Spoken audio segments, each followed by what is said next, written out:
Alright, back with another episode of Vancouver Subculture Living. Here back at a BB House, back to BB House. And here with Jive Turkey, also known as Steve? Steven. I don't know how, your last name's pretty hard to say. That's fine. Yeah, okay. I don't need to say it. Yeah, we'll keep it that way. So with Steve, leader of the BB House. You know him well? Yeah, sure. No. I'll be the leader, I guess. Okay, yeah, so the every dad. time if a team tournament shows up, it'll be like, you'll be the anchor.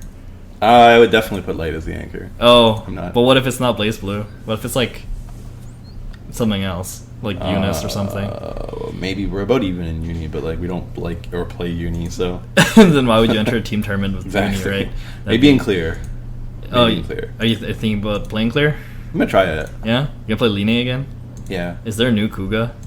You can charge the Kuga. She has the charge Kuga on the ground. You can do that in the air now. Oh, you're the one that kind of like it's like a slash across the screen. It's a slash, yeah. I don't know what it looks like, but apparently you can charge the air Kuga, and also she retains her air actions on block. Whoa! In the air, so you can do like Is that good air news, though? Kuga assault. Yeah, you can do air Kuga assault, another button, or another. Because I thought like jumping, like doing the assault in the air, is kind of it's like slow, isn't it? Yeah, but if they're blocking the Kuga, or if they're stuff like that. Yeah, I guess you have. There's like, quite a bit you could probably do. Is that all she got though? It's the charge air Kuga. She got that. I think she got increased stagger window on 2B, which is really good. There's a problem with hitting one. Two hitting. No, her 2B is just that move that hits low moves her forward. But the thing with Uni Gatlings is that a lot of characters have restricted cancel windows. Yeah, so it makes them harder to vary their pressure, frame trap, etc. That's another thing they did with Hyde is they Hyde had a problem of cancel windows. Yeah, 2A, 2B, 5C, maybe 5B. I can't remember, but they gave him a lot of that stuff. So Linne and Hyde kind of had similar problems. So is the idea with cancel windows is like it's like at what point in that move you can special cancel or something? No. Rebeat, like cancel into not rebeat, but like cancel into your other Gatlings because like Uni's whole thing is like not having restricted Gatlings, everything Gatlings into itself, and you can reverse beat into other Gatlings.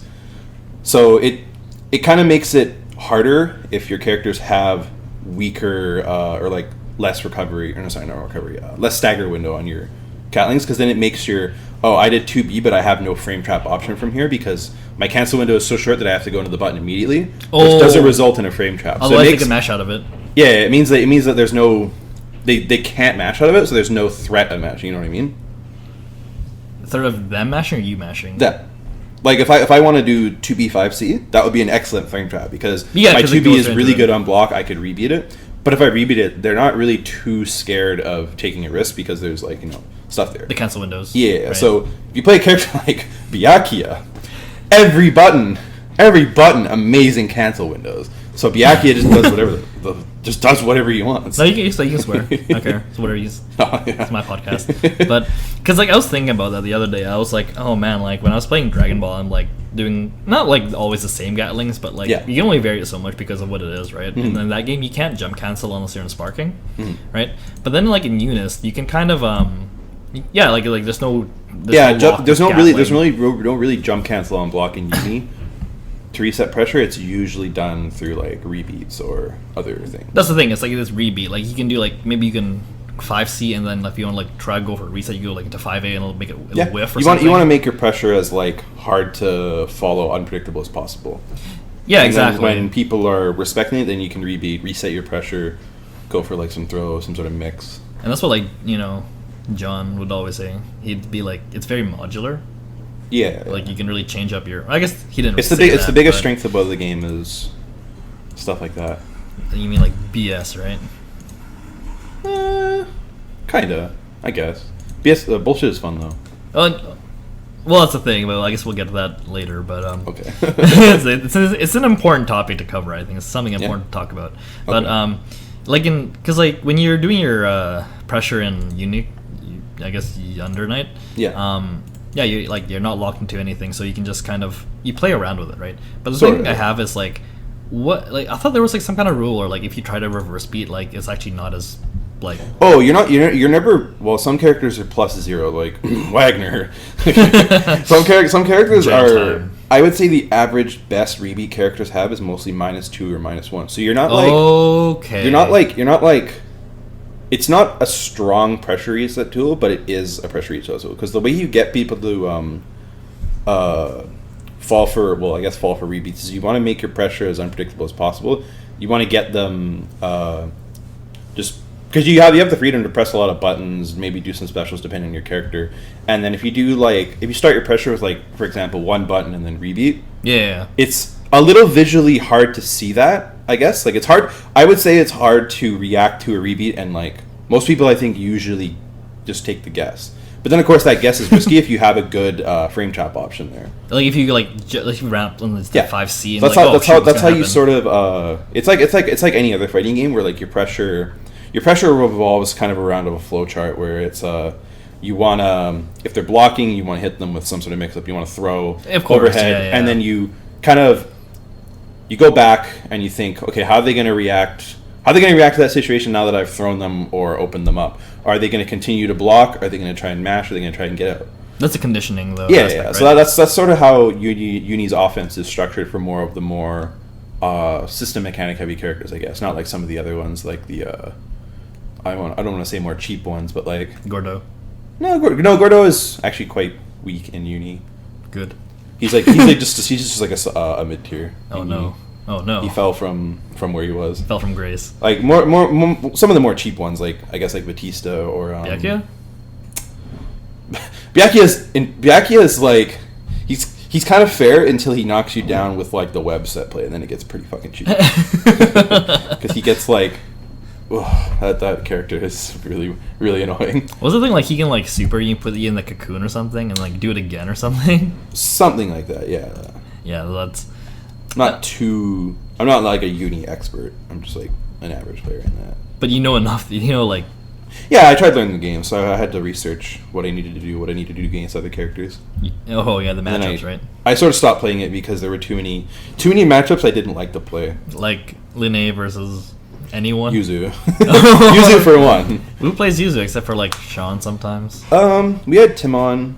Oh we yeah. We had a couple Seattle ones. There's like net play Yuzus. Ooh. And just seeing how that character plays, it's like there's very little counterplay with how that character zones. Versus Linne, right?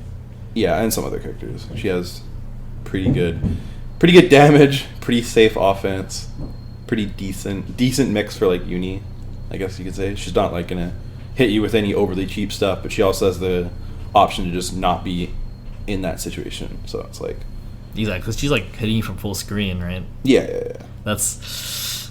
I like the character. I like I do, but it's just like, oh man, this is. It's one of those boring matchups. It's not fun to like get through your stuff. So I was like. So what is a fun Linne matchup then? Anyone else but Yuzu? Well, I actually don't mind fighting Phonon. Like Phonon is a pretty decently hard matchup. Phonon's pretty strong. She's a zoner type character, but like. I actually don't mind getting past her stuff because there's like a little bit of like counterplay against that character. She's just really high damage and like quite a bit of like cheap stuff, little cheap tricks that she has. The 4B. That's just high damage, long thing. But she's got these weird offensive tools that are like very annoying to like shield or like very annoying to like the J4B she has, it like bounces off. Oh yeah, and she gets like kick. Cancel options off of it. It's really weird. Yeah, I don't understand like the with shielding. It's been explained to me like many times, but like if you like do it wrong, it'll break or something. What? Shielding is hard. Shielding is like you have to shield high or low. So if you shield shield low and you get hit with a high move, you'll get grid broken. Also, there's like I think it's green shield and this other shield. It's like Smash Brothers shields. Yeah, because basically if you shield too early and you get hit with the move, you will lose. I think you lose grid and you don't get the frame advantage. Oh. But if you shield the move at the right time, you will get the frame advantage and the grid. So this is just guard. This is just sorta. Yeah, sorta. I don't know the specifics of it. I'm not like an expert on shielding. I just know the easy stuff of shielding. Like when you're blocking a multi-hitting move, you can shield the rest of the hits of it. When you shield a shielding projectiles are fairly easy because you can see them coming at you. You react to it, right? That's what I don't mind about fighting Phonon is that if she's going to zone with projectiles, I can dash block, I can shield. Does shielding cost a resource? Yeah, it costs your meter. Your like your heat meter, right? Basically, yeah. But like Uni gives you so much meter that it's not even like a big deal if you lose meter. Yeah. And it carries over between rounds. Uni meter gain is so high. Yeah, I mean it's so high that like Byakuya can like touch you round start, get 100 meter, and put you in his web set play. I think he can do that. Round start depends on his hit probably. If he gets a good hit. Oh my god. It is quite ridiculous. I remember seeing like, I think it was, who was it? Maybe it was John, the Glacier Man. He was playing like, I think it was like against Stanley. He just hit like round start like right into the corner right away. I'm like, what the? Oh yeah, uni corner carry is pretty big. Yeah, like, but it's like that. I would say it's like that in a lot of modern fighting games right now, or like anime fighting games. A lot of characters can get like, depending on their hit, they can like BlazBlue. You can get a pretty good corner carry depending on your round start hit. Yeah, that makes sense. Like anything in Dragon Ball 5C will just instantly wall bounces, and you just that's true. I guess a lot of that's just optimization right there. What do you mean? Like knowing your optimal route for a situation. So a lot of people will prioritize corner carry. It makes sense because you want to put stuff in the corner so you can control the space, right? Yeah, it's important to have a good situation rather than straight up damage most of the time. Well, I mean that's the thing. Like if you, I think there's always a time for damage, always a time for knockdown. Oh yeah, damage is important when you want to go for a kill, or if you just like get a hit and you know you have like a very very high damage route off of that specific start, like maybe a DP punish. Yeah, exactly, like but, situational, right? Yeah, unless you're gonna kill, or unless the situation is gonna put them at very low health, you will almost always want the better situation or the better corner carry. Yeah, the screen positioning or the knockdown or something. And that makes sense. Like I was just thinking of it just now, like as I came here. It's like the most greedy play would go for like, I don't know, would it be greedy to go only for like the best knockdown situations all the time and foregoing damage? What do you think about that? It always depends on your loss of damage. If you're losing like maybe like, depending on the game, I'll say like Uni or Blaze, if you're losing upwards to like 500 or 1000 damage, it might be better to take the higher damage. But if you're only losing like maybe 100, 200, it's definitely worth it to take the better Oki. So it's based case by case. Yeah. And Oki just seems like that's where your cheap stuff comes in, right? Exactly, yeah. Because like you want your opponent to be not comfortable when they wake up. So if your Oki is good, that just gives them more reason to want to get hit, basically. Yeah, and that makes sense. Like that's like the idea of having the advantage off of a knockdown, of a proper knockdown, right? Exactly. Yeah. Yeah, and that's something I struggle with. It's like how do people come up with Oki? You know, it's like it's so. Well, for me, it depends on the game. If it's a game that's been out for a while, I watch other characters, or I watch other people play. Of course, yeah. And I adapt. I usually watch a variety of players. Like I watch a variety of like Japanese top players, North American top players if they are, and even some like more not so good, like maybe like the higher or the mid level, just to see what like other people do. And I sort of like, I either copy paste or I take what I. If I'm brand new on a character, I'll take the easiest thing and work my way up because I like to. That makes sense, yeah. I don't like to overload too much. I guess since I've gotten a little bit better at fighting games or a little bit better at learning, I can sort of pick apart what I want to learn right away and then learn new things as I go. And that's the thing I find like with learning new games or characters. It's like everyone has a certain process, right? Yeah. Like you first like I don't know how it like I was brought this up with Light like. When you see a game that you might want to play and you don't know, but like you would see a character, right? Is it like you go for the character first, or like the functions, or like how they play, or I don't know what? For me, aesthetics. Usually, it's the character with it's part of the aesthetic and part of the way they play that has to pull me in. So it's literally a bit of both. Yeah, and then after that, I'll check to see if it's the system mechanics I like or the other characters that I would enjoy fighting. So for BlazBlue, I like Platinum and I like Rachel. And I liked Ezreal. Well, Ezreal later on, I just picked up Ezreal just to like. some of my BlazBlue subs are, I guess once I got more comfortable with my main, I picked up a couple subs just to understand how they function from the perspective of playing them. Of course. So I picked up a couple weird characters like that. Like initially, I wanted to try Ezreal. I actually just wanted to play because I liked how she played. Okay. But like Jhin, I also like Jhin, but I also wanted to just like understand the perspective of certain characters that I don't get to fight a lot. Ezio and Rachel, while I wanted to play them, I didn't stick with them. I kept a little bit just to understand what they want to go for, I guess. What their game plans. Yeah, what parts of their game plan that they might feel uncomfortable doing. Because like, there's always some stuff you might not see that they're uncomfortable doing, or that they might be in a situation where you might think in a situation that like, oh wow, this character's so cheap, they have all the situations. But there might be a situation where they like. For Izoi, when I was playing her, one thing that was hard to do was anti-air, because she doesn't have a normal head invul anti-hero like most BlazBlue characters, like a 6A or a 2C or a 6B. No normal anti-hero. Yeah, nothing like a Ragna 6A, like a Hazama 2C. She's got like Seraphim. Yeah, she's got the slash, she's got DP, she's got 5A, she's got air buttons. So her anti-heroes on paper are like pretty decent. They're just hard to utilize. So it was of course. For me, when I was like playing her, I was like, man, this kind of sucks. So I noticed, I kind of thought to myself that if I play another Izzy player, they will probably be either uncomfortable in this situation or want to get out of it or commit.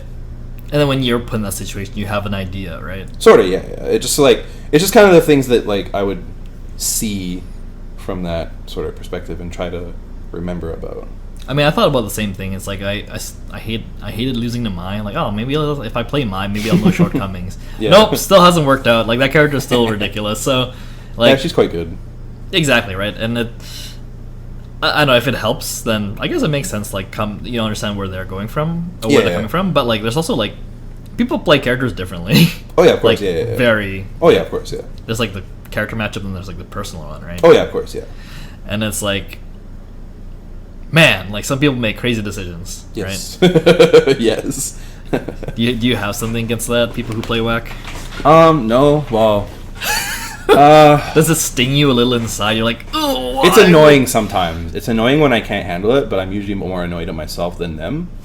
If they can, the only thing I'm annoyed at is if I'm continually hitting them for doing maybe bad decision making or like risky decision making, and they're not adapting or they're not changing it. Then I'm like, are you even looking at the screen? Are you paying attention? Like in BlazBlue, if it's like they're rolling and then they're like trying to DP and it's getting baited, or like they're trying to match too much in spots they can't, and it continually their decision making isn't working. It's like, come on, you have to adapt. Yes. Are you looking? Are you looking? And are you seeing what's happening? Using that's the point when I get offended, when it happens too much. It was a long set and it's been about 10 games, maybe 5 games, and I'm like, all right, maybe you got a block, or maybe you can't keep trying to mash in a situation where I'm purposely trying to frame trap. Of course. It's like you kind of see like you do something and like they'll DP and like, okay. Yeah. Normally you think like, okay, I shouldn't do that again in the situation, but if they do it again and again and again and again, it depends on the style of player, because like usually when people play wild, because like there's a lot of people who are like proud wild boys, or like a certain man in this house. Gonna mash here, or you can't stop me from DPing here, stuff like that. There's like, I found there's like a couple kinds of mindsets or players behind that. Yeah. It's the legitimately crazy person, like let's say like LTL, who's very good at it. So you can't really say like don't do this, because like he's a very, I guess, momentum read heavy player. So if it works, it works. He's good at forcing his way in. Yeah. So you can't really say like, stop doing this risk here, because he's gonna make it count generally with his damage, his situation, his read. It's always an educated. He's making those plays based off of knowledge or awareness of a player matchup. Okay, so not necessarily that's the good kind of playing wild, I would guess. Like maybe like you could slow it down a little bit, but like sometimes he does slow it down. I've seen him slow down a little bit if it stops working. He will adapt and he will change up. But then there's the second type of wild boy, or like aggressive natured player, where they're doing it out of lack of understanding a situation. Like they're like, man, I'm getting hit. What do I do? I'm gonna hit a different button, and then it doesn't work again. And then like, well, I'm gonna try this now. I'm gonna roll, or like I'm gonna DP or try to explore things, right? But it's not based off of like proper situational awareness or like proper knowledge based awareness. Like if they don't know a matchup, or if they just don't know the right thing for the situation. So sometimes that's fine, because if you're learning, you can only do things by trial and error. But if it's not continually working, well, it's just cracking open the door. Well, we're not talking directly about you. Just I was describing two types of like wild boy he styles, slowly closes the door. But anyway, so a lot of people will trial and error through matchups is fine. I also play that way, kind of. I tend to learn a matchup through the match, and then I go back to training mode, or then I think about it a little bit. But of course, that makes sense. If you're not used to a game or a matchup, you kind of have to learn it by getting beat up, which is fine. But like, there has to be a little bit of like, I guess it's like the decision making around doing stuff is. No, that's the thing I struggle with. It's like when you're put to pressure, it's like exactly and like, games what like should I do? Yeah, games like BlazBlue Under Night. I guess BB tag. Any sort of like oppressive anime offense will put you in a situation where you're like, oh god, I don't want to block this.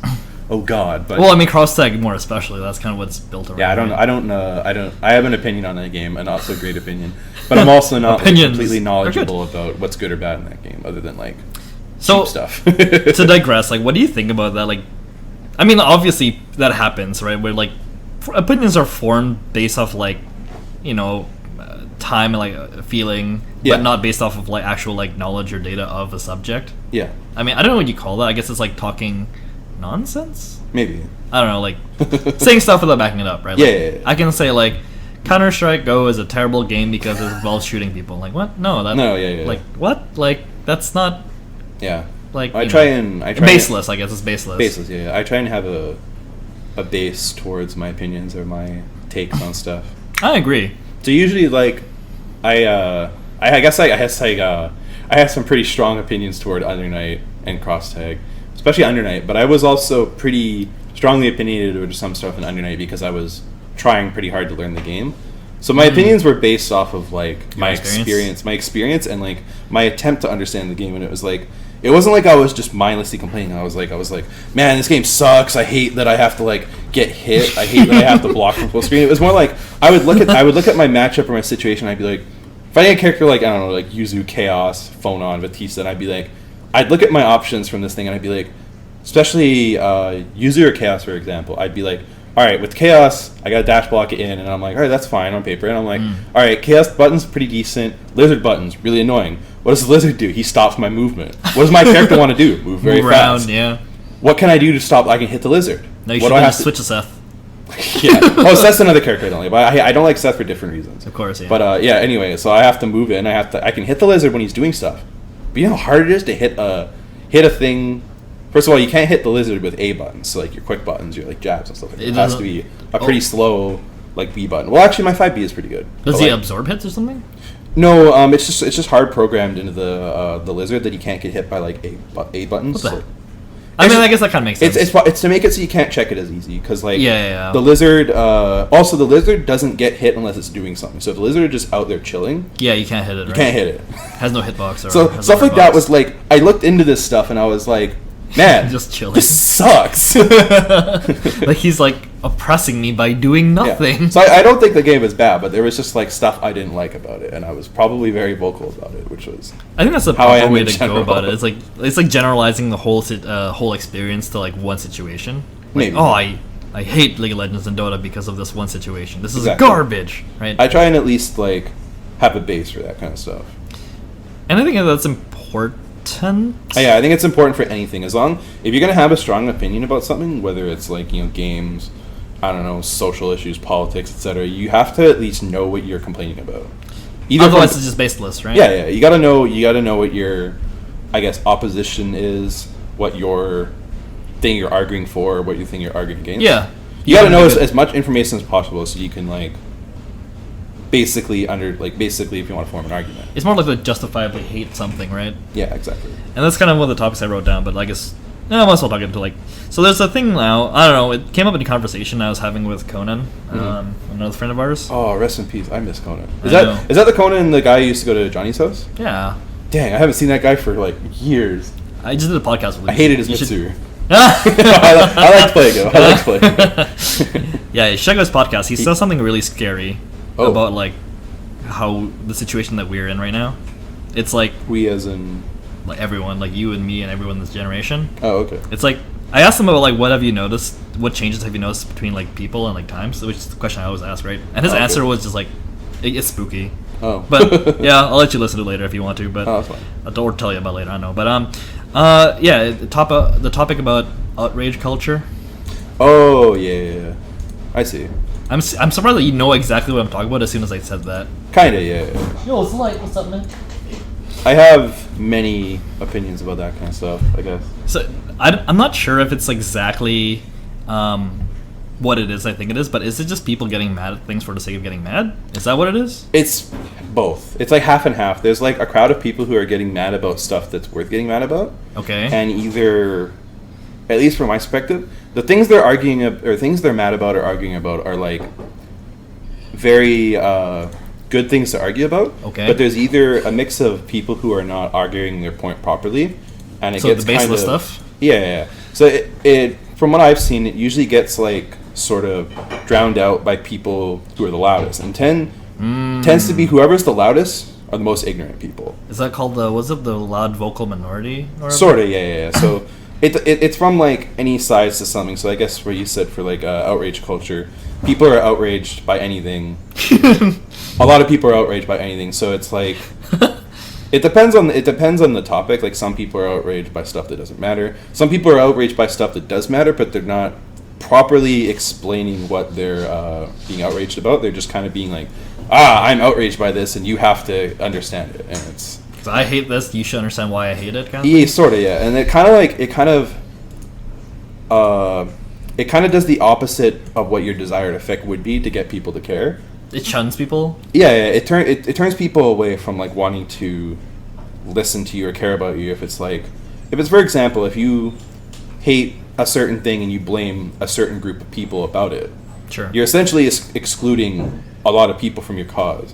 And if you want them to care about it regardless of if they're in their group or not, you can't do stuff like that. You know what I mean? I think it kind of like ruins the purpose of what you're trying to accomplish with your statement, right? Mm-hmm. But do you think it could be like an attention thing? Maybe. Sometimes, yeah. Social marketing ploy? Oh. I'm not sure. Deep? I don't know. I'm not sure. Like maybe. I try not to think too heavily about conspiracy theories because I just don't have the... It worries me. Oh, I thought he was like, I just don't care. Well, that too as well. I can only care about certain stuff. But like, you're on social media a lot. Does it happen on social media a lot? Oh yeah, of course. Like outrage culture? Go on any Twitter. Go on Twitter for like 5 seconds and you'll see what I mean. Is everyone just mad about something? People are mad about something. Especially, my most involved thing would probably be fighting game Twitter or like Anna Twitter. What do you mean? Like opinions on stuff in fighting games, or just like the people who are on Twitter fighting games. Basically, it's kind of like people will be outraged about something that happened in the FGC. Let's say it's someone said something about someone. Yeah, someone said something about someone. Something happened at an event. Something happened, maybe that was related to race or gender or some sort of social issue involved in like a tournament or something. And that's the controversy. Yeah, someone basically, from what I've seen, someone will be outraged about something or upset about something, and then 100,000 other people make the take on that, and it's sort of like this information overload. You ever play Metal Gear Solid 2? Of course. Hell yeah. Okay, so you know when the Colonel's ranting about how people have too much information on the internet and all that stuff, and like I don't remember that part at all. But that's at the very end of the game. It's like the best part of the game. Is it when he's messed up? Yeah. It's when all like there's a lot of good quotes from that game about like information overload and stuff like that. And this part was like someone get me Scissor 61. That part. That's one of the best parts of the game. But he's Scissors 61. But he's talking about information overload. It's when him and Rose are like talking about the. It's going through the typical Metal Gear plot where they're talking about ideologies and like philosophy and stuff like that, and they're talking about like how the current generation is getting too. They're having too much access to information, and when you have too much access to information, you get a lot of people who are sort of. It's hard to put into words. I'm not that good at articulating, but basically, it's like when there's too much information on something, then it like kind of spirals out of control, and then there's too many. As much as everyone is entitled to their own opinion, when you have too many people giving an opinion on something, it's kind of like a game of telephone. Like it gets distorted along the way? It gets distorted along the way, yeah. So their goal was to limit information so that the human race would evolve and advance and stuff like that. As opposed to being caught in some kind of weird spiral? Yeah, sort of. So back to what I was saying about, I guess, FG Twitter is something will happen, and this is my most annoyed thing about it, is like some issue will happen. And that issue is probably bad, and that's fine. Okay. Like it's like, oh, something happened at this tournament, or this happened, someone said this, someone did this. But then like people will read it and they'll form like their own sort of minimal information take, or like a lot of people will talk about it and they're like, but they'll jump on the first thing they can see. Like let's say, for example, someone threw a chair. Yeah, somebody threw a chair at a tournament, and then somebody goes and it's like maybe a Dragon Ball player. Sure. It's a Dragon Ball player. He threw a chair when he was mad, and someone goes on Twitter and says something like, oh, I was at this tournament and someone threw a chair. I can't believe all Dragon Ball players are like this. Instead of talking about the person who did it or understanding the situation, they jump on the first thing they can do, which is the group of people. So that happens in other things, right? Like say it's a certain race or a certain gender, or even a community.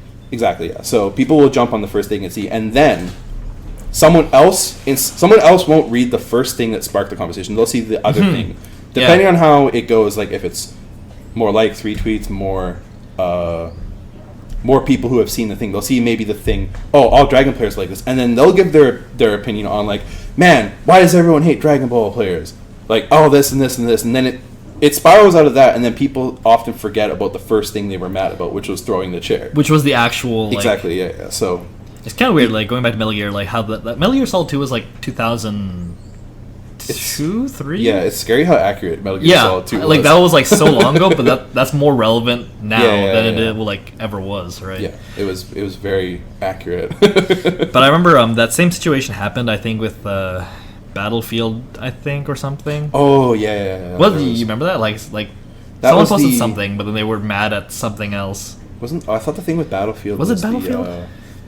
I remember there was drama about Battlefield about people being mad that there was like a female in the cover or something. They're like, this isn't historically accurate, or this isn't this, and the SJWs are ruining everything. It might have been that, maybe. And it's like, was that like something about that? That's exactly what it was. That was a thing about that. That there's a female SJW propaganda. Yeah, it's like that's another thing too, is people who scream about keep the politics out of my video games, and it is the most ignorant statement you can make. Go play any good video game and tell me there's not a political statement or a political ideology message. Like you'll see some dude who's like mad that like, I don't know, they put like they them pronouns, or they asked you what your pronouns were for a game, and they'll be like, why do they have this politics in my game? I'm gonna go play Metal Gear Solid right now, a politic free video game. It's like, what? This is the most political video game I could think of. Like, it's full of like ideologies. Yeah, it's just like people just don't know what they're mad about, which is like the sad part. yeah, exactly. Like just like you see, like you don't even know what the situation was. You just like hopping. I guess not really hopping a bandwagon, but you're hopping on like a weird distorted. You're causing bandwagon. more harm than what you want to like good, which is what you would probably want to accomplish. It's the same thing when people complain about like censorship in video games. Like I don't like censorship in anything really. Fair enough. But do you think it's ever warranted? I don't think censorship is ever warranted, because you're kind of, especially for like a creative outlet, like I guess like a game, a movie, book, etc. Some kind of art, yeah. You're kind of you're censoring. You're basically taking away the creator's envision of something, like the writer's envision of something. And while I can see like certain things, like censorship of like certain things, like maybe hot button issues, or like something that could make people upset because of the timing, certain like sexual stuff, like maybe like, oh, this is too lewd or something. But like that's what we have stuff like ESRB ratings for, or like. But no one pays attention to those. No, yeah. So they'll be like, oh, we can't have this because it's on a Nintendo console, or it's you know. I guess the one I can think of is like maybe like the Fire Emblem one, where they censored a bunch of stuff on it, or like the I think it was Xenoblade Chronicles. Xenoblade, yeah. They censored X. Mithra, which was funnier. Yes. Because they censored it for Smash, but they ended up making her hotter. That was my favorite thing ever. I looked at what they did, like they gave her like... They gave her tights. Yeah. I was like, oh no. They don't understand anything. They don't understand anything. Yeah. It's like... But anyway, stuff like that, it's like... a lot of people will argue over censorship. They'll be like fucking gamers, or like people like that. They'll be like arguing that the SJWs are controlling everything, or they're doing anything, but it's like gamers are degenerates or whatever. No, just like when people complain about like censorship about stuff like that, like they'll jump on they didn't care about the game prior. But then they heard it was censored, and they're like, now I would have bought this game. I would have bought like 3 copies. No, I would have bought all the DLCs. It's like, no, you wouldn't have. Shut the fuck up. And but they'll be pissed off about the idea that something is changing, and they're like, oh, I have to blame something. I'm going to blame SJWs. But when you think about it, most of the time when people are censoring, like, I guess, like, stuff that's, like, too sexual or too lewd, I honestly, all I can think of is, like old people or parents, or, like, I guess, like... Very conservative. Very conservative. That's, very conservative people like that, which are, like, As far as from SJW as I can think of. They're conservative for different reasons, yeah. Yeah. So it's when people aren't looking at the right target to shoot their hate at or like shoot their anger at. No, I see. They're picking a thing they want to be mad at, like maybe a scapegoat or something like that. And now you can delve into this. Like, it's like they're doing this to escape their own situations or realities, or is it just maybe, do people just like to hate? I don't know. I'm not sure. It's hard to tell. Everyone's an individual. Yeah, you're so right. They could have certain things they're mad about. Like maybe they're just mad all the time. Maybe they don't enjoy things. Like that sucks. Maybe there's an angry. I like to enjoy a lot of things. So I hope that people would. Yeah. I remember Joe Rogan was with Kevin Hart in this podcast, and Kevin Hart was like, "Man, people just like to be mad at stuff." Yeah, it depends on I guess it depends on who you surround yourself with. I guess if you're always surrounded by people who are mad or angry at something, naturally you're probably gonna adapt to your environment and be mad and angry at everything. So if you're on the internet all the time, like let's say you're on like a board like Reddit or maybe 4chan or Twitter. If all you're doing is I guess I can say, because I used to go on a lot of 4chan boards back when I was like early 20s, mid 20s, so I guess about 5, 6, 8 years ago. I used to go on VA, stuff like that a lot. And it's just a lot of angry people on there, always mad about stuff. It's weird how they all congregate there. Sort of, yeah. But I liked some of the boards, I liked some of the threads. It was a place you would go to only talk about certain stuff. I liked going on watching certain seasonal animes. Sure. And it was fun to go to the threads based on the seasonal animes, go there after every episode in the week, and just basically shitpost about the show, talk about the show, make a bunch of jokes. It was kind of fun in its own right. It's like being able to hop into a call with your friends or whatever, talk about the show, but just a bunch of random people. So you're just you're speculating about the episode, you're speculating about how ass it is. Everyone's talking about who their favorite girl is or whatever it is. They're talking about how this is the worst show of the fucking year, all this other shit. It's fun. But then you have those other threads where it's the threads that more people think of for boards like that, where they're like, man, I hate women, I hate minorities, or I hate all these people, stuff like that. I mean, I probably believe that there, but is it actually anti people forums? Boards? Some boards like that. Where can I find the most racist? Probably board. What? Poll, the political board. Oh, that's the most racist. That's the one. Place? That's the one that people think of when they think of 4chan. They're like, oh, they're a bunch of right wing incels. What other buzzwords can I think of? Buzzwords, some kind of derogatory terms. It's mostly boards like Poll, B, stuff like that. Oh, really? So there are places to. I would say, yeah. Propagate that kind of thing. I don't go on those kind of boards. I looked at it for 1 second. I was like, oh, this is bad. I'm not going here. That kind of thing exists on the internet. Well, I'm not too heavily involved into political issues myself, I guess, because I'm just more privileged in that sense that I don't have to worry about it as much as I can. Yeah. But I would always, if I saw something and it was a big issue that was I guess brought to my attention, I would try my best to at least understand what was going on about it. Yeah. Then having just kind of look at both sides, weird opinion, assert my own judgment on it based on myself rather than what I was told to say. And I agree with that. It's I think you can never really take things at face value so much anymore these days because there's so much propaganda. Yeah. I'm reading a book right now about lead poisoning in America, and it's since 1917, and they still try to cover up no, lead's totally fine. You can use it. It does not cause poisoning, and if it does, it's your fault. It's the child's fault. I'm like, can people actually seriously believe this? I'm like, no way. So let's dial it back a bit. We can revisit this a bit later. Okay. Jive Turkey. I guess you told this story a million times of where that name came from. Oh, Seattle? Yeah, Simpsons. What? Simpsons. Really? I got it from Simpsons. Well, I don't remember that. It's like 1970s or 80s. I guess African American slang. Okay. I heard it from The Simpsons, and my story behind that was I was playing Left 4 Dead 2 or 1, probably 2. I was playing it in a lobby, I think with my friends. But have you ever played Left 4 Dead 2? No. Okay, it's a zombie. I know what it is. Yeah, it's a zombie game. L3D, yeah. You shoot stuff. You play with people. Other team is playing the zombies. Cooperative shooting. Yeah. Oh, really? Yeah, you have the versus mode. So you have the 4 survivors and then the infected. So you have 8 people in there. You take turns playing. You play 1 round as the survivors, and the next round you play the infected. I didn't know versus mode looked like. Oh, okay. I thought. Yeah, it's pretty fun. It's pretty fun. Yeah. But so you basically, your goal as a survivor is obviously to get the end infected. Your goal is to stop. So you have all the special infected, and for the players on them, you get randomly picked as a special infected. You go out there, and if you die, you respawn as a different special infected. And it kind of rotates through the turns. Oh, okay. That's pretty cool. Yeah. So all the common infected are obviously just like, you know, AI and whatever. Yeah. But so we were on the finale chapter, which is the hardest one to do, because there's usually like a couple chapters for the campaign, and the finale one is like the end where you have to just like, you go through a bit of the level and you have to do some thing to escape, because that's like the end, and it's like you have to get on a helicopter, or that's you how have you to win, get right? on a boat, to win.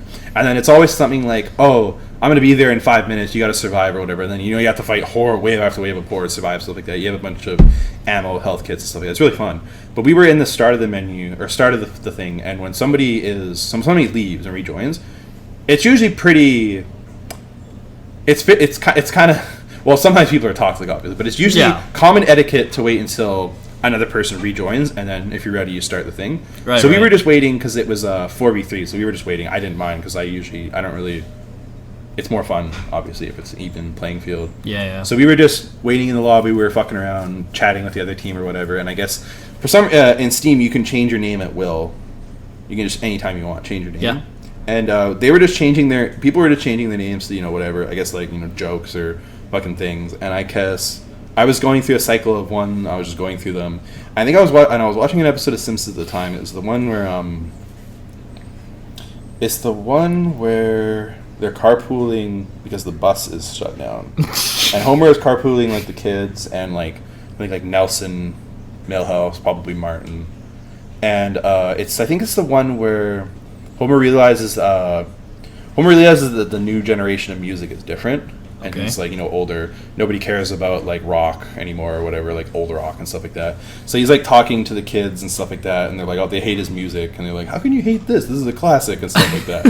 And but different part in the car is that they're talking about, it's either a radio or a song. He's talking about what Jive Turkey means, or what the definition of it is. He's like you gotta sass it. You gotta say like, you jive turkey. You gotta sass it like that. And he's like, a turkey is a bad person. So something like that. And like, so I was just like, I was listening to it, and I just like, oh, I put it in there, and I put it as jive turkey. And then the other guy reconnected, and I was like, oh, whatever, we'll just finish the thing. And then like, I didn't change it back. And then I just like looked at the next thing. I'm like, this is fine for a while, because on Steam I changed my name a lot. Yeah. Okay. Because I actually didn't like my old handle that very much. I was getting tired of it. What was it? It was my WoW name. Don't worry about it. Okay, yeah. Okay. That's ancient lore. Don't worry about that. It's Beta Steve. Proto Steve. Yeah. So I just left it like that for a while, and I was like, you know what? I can go by this, I guess. That's fine. Yeah. And it just stuck. Yeah, just kind of random. Nothing interesting. Like, a lot of other people have very interesting ones. That one's just sort of random. Yeah, how does Sebastian come up with that? I don't know, but... mm-hmm. Yeah.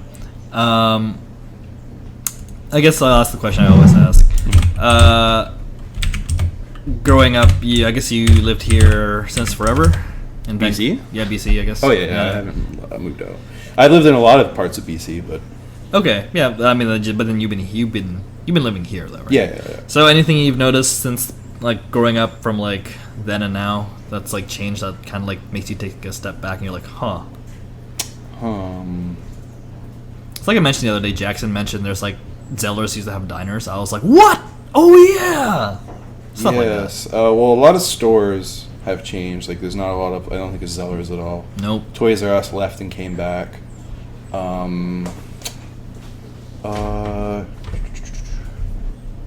hard to... I'm sure it'll come to you like later. Yeah. Like oh yeah, that's the thing that changed, right? I guess kids have probably changed. There's stuff that I was doing when I was a kid that kids don't do these days, or like a lot of kids mostly technology, like you'll see like kids with iPhones, cell phones, and they're like 8 and you're like, what the fuck? Yeah, I'm like, what are you're seeing a kid like who's like maybe like 3 or 4, they're playing with a tablet, and I'm like, what the fuck? No, I'm of the same opinion. I'm like, huh. Yeah, and I guess certain things like probably transit is a lot better. Oh yeah, interesting. I can't really think of that. Well, I didn't take the bus a lot when I was younger. You made the Langley journey, didn't you? Oh yeah, of course. But I didn't start taking the bus till I was like 17 or 18 or 20 or something weird.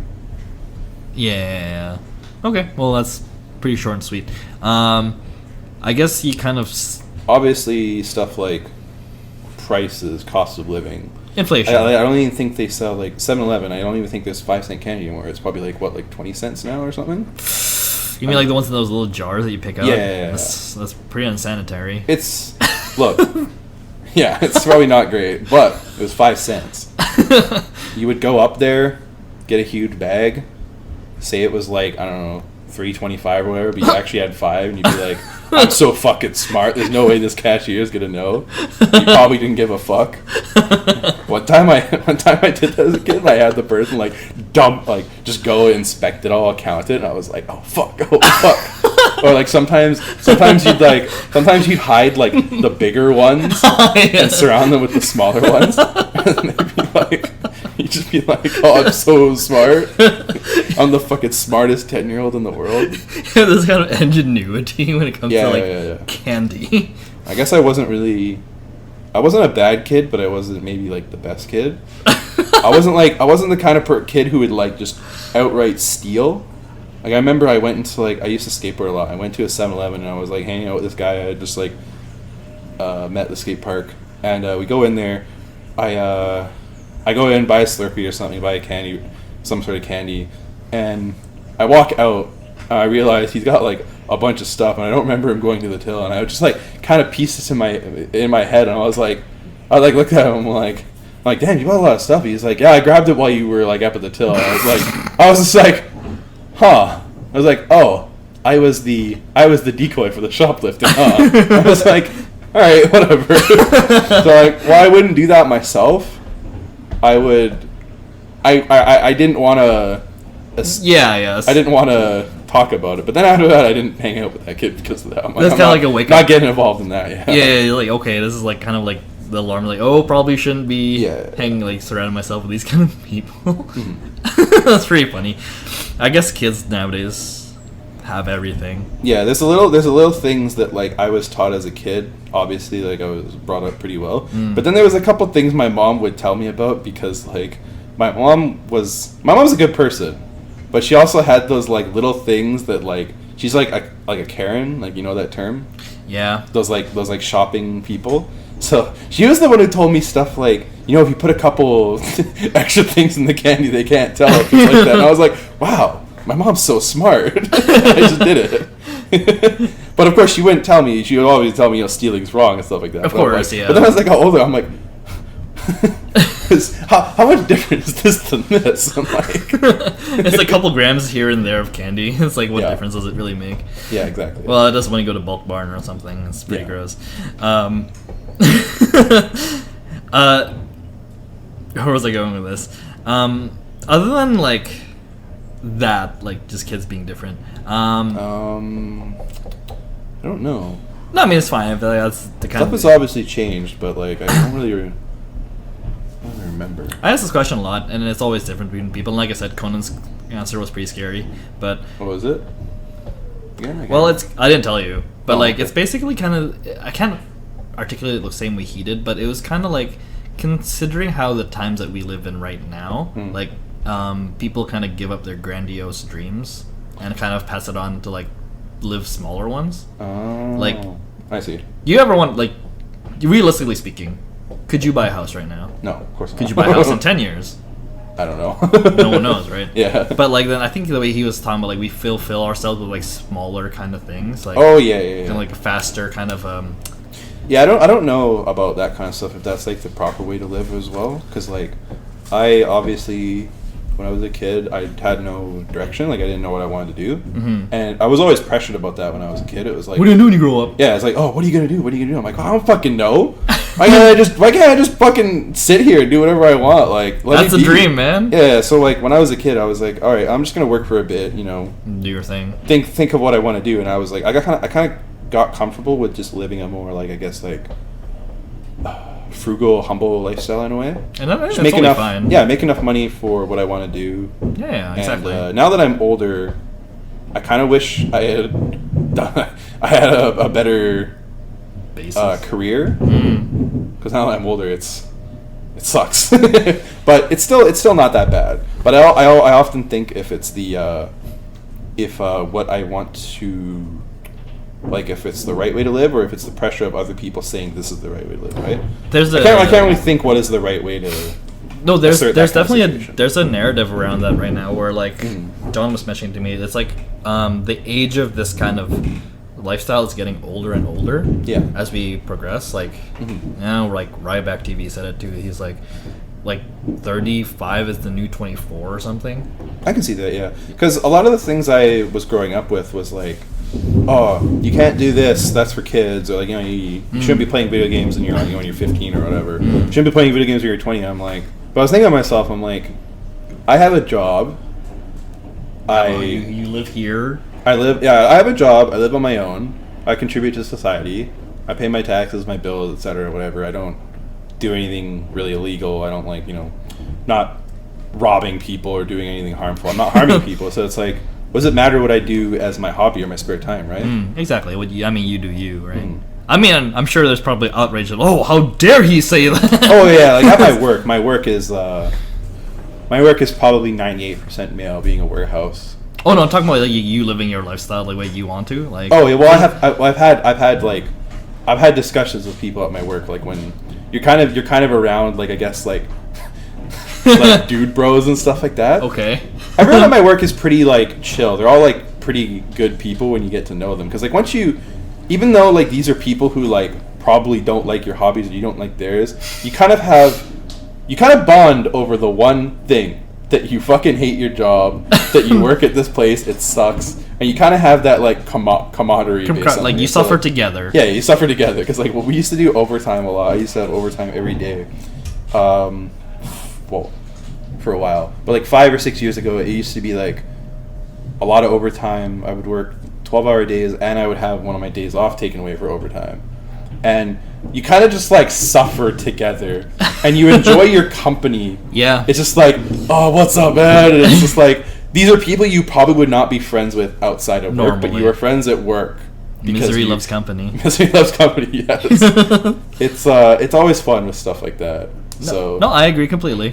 Yeah, because I remember explaining, because, like, I would talk to people who, I guess, like, they don't play video games or stuff like that, or I wouldn't, like, talk about that I like anime stuff or stuff like that, because that's, like, a hard topic to get into.